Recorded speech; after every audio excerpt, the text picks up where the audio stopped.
Saya ada satu barang ni.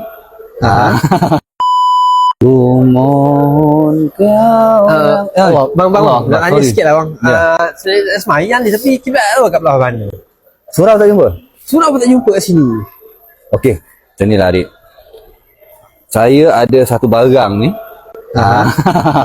Bang apa tu? Barang ni awak memang kena beli, dik. Barang ni, tengok sini. Dia ada kompas, dia ada hala sejadah, dengan hala kiblat, Okey. dengan sejadah dia. Benda Dalam tu ni, ada sejadah juga sekali. benda ni abang nak pergi umrah kan?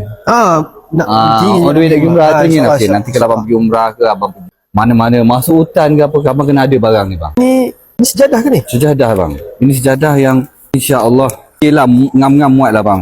Ni tengok tengok, dia ada pemberat dia bang. Kalau kena angin confirm insya-Allah dia tak melayang bang. Okey, lepas tu boleh sembahyang kat mana-mana je bang. Lepas tu cara nak tahu kiblat dia sini.